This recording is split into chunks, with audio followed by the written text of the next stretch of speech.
স্বাগত জানাচ্ছি Asia cup উপলক্ষে চ্যানেল আই ডিজিটালের বিশেষ আয়োজন। আর কিছুক্ষণের মধ্যে দুবাইয়ের ইন্টারন্যাশনাল ক্রিকেট স্টেডিয়ামে এশিয়া কাপ ক্রিকেটের সুপার 4 রাউন্ডের গুরুত্বপূর্ণ ম্যাচে ভারতের মুখোমুখি হচ্ছে বাংলাদেশ। আমরা সবাই জানি বাংলাদেশ সুপার 4-এ খেলছে। তারা প্রথম ম্যাচে শ্রীলঙ্কাকে হারিয়ে একটি দারুণ সম্ভাবনা জাগিয়ে তুলেছে সুপার 4-এর এই পর্যন্ত 4টে দলের যে লড়াই, সেই লড়াইয়ে প্রতিদিন প্রতি ম্যাচের রেজাল্টে সমীকরণ পাল্টে যাচ্ছে। বাংলাদেশের জন্য আজকে ভারতের বিরুদ্ধে ম্যাচটি খুবই গুরুত্বপূর্ণ। আপনাদের জানিয়ে রাখি, গতকাল শ্রীলঙ্কা পাকিস্তানের কাছে হেরে যাওয়ায় তারা টানা 2 ম্যাচে হেরে গিয়ে লড়াই থেকে অনেকটা ছিটকে পড়েছে। এর ছাড়া বাকি ভারত, বাংলাদেশ এবং পাকিস্তান ফাইনালের লড়াইয়ে প্রবলভাবে টিকে আছে এবং প্রতিটি ম্যাচের ফলই সমীকরণটা পাল্টে দিচ্ছে। বাংলাদেশের জন্য আজকে যে সমীকরণ, সেটা হলো গিয়ে ভারতের সাথে এই ম্যাচটি জিততে হবে। ভারতের সাথে যদি বাংলাদেশ এই ম্যাচটি জিতে যায়, তাহলে তারা এখন আছে পয়েন্ট টেবিলের 3য় স্থানে। তারা সেক্ষেত্রে তাদের ফাইনালে যাওয়ার পরটা অনেকটাই প্রশস্ত হবে। অন্যদিকে ভারত যদি এই ম্যাচটি জেতে, তাহলে ফাইনালে তারা অনেকটাই নিশ্চিত হয়ে যাবে। সেক্ষেত্রে আগামীকাল বাংলাদেশ এবং পাকিস্তানের ম্যাচটি হতে পারে সেমিফাইনাল, অনেকটা অলিখিত সেমিফাইনাল। সেই ম্যাচের জয়ী দল রোববার ভারতের সাথে ফাইনাল খেলবে। তো আজকের ম্যাচের যেই প্রথম একাদশের কথা আমরা জানি, ভারত যতটুকু জানি, ভারত তারা অপরিবর্তিত একাদশ নিয়ে মাঠে নামবে।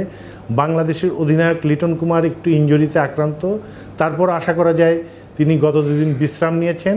আজ তিনি ভারতের সাথে ম্যাচটি খেলতে নামবেন, দলকে নেতৃত্ব দেবেন এবং দলের সাফল্যে তিনি অবদান রাখবেন বলে আমরা মনে করি।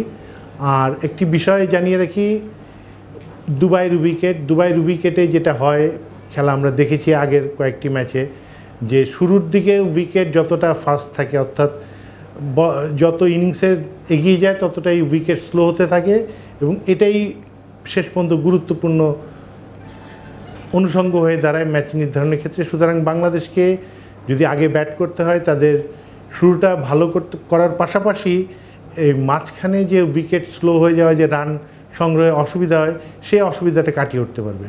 আরও একটি বিষয় জানিয়ে রাখি, আজকের এই ম্যাচটি রেজাল্ট যাই হোক, বাংলাদেশের বাঁহাতি পেসার মুস্তাফিজের জন্য অত্যন্ত গুরুত্বপূর্ণ একটি মাইল ফলকের ম্যাচ হতে পারে।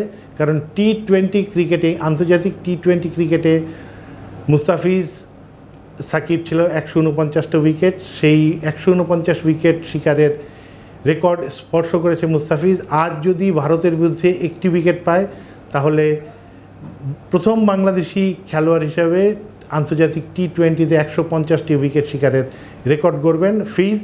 আমরা আশা করছি বাংলাদেশ তাদের সেরা পারফরমেন্সটি দিয়ে অন্তপক্ষে এবারে এশিয়া কাপে ভারতকে হারিয়ে একটি স্বস্তিদায়ক অবস্থানে চলে যায়।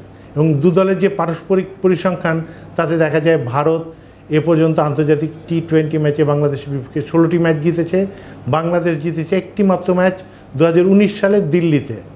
তো আমরা সেই ঘটনার পুনরাবৃত্তি চাই এবং আশা করছি লিটন এবং তার দল টাইগার ভক্তদের আজকে স্বস্তি দেবে এবং তারা বাংলাদেশ একটি স্মরণীয় পারফরমেন্স দিয়ে তাদের এশিয়া কাপে ফাইনালের যাত্রাটা অনেকটা নির্বিঘ্ন করবে।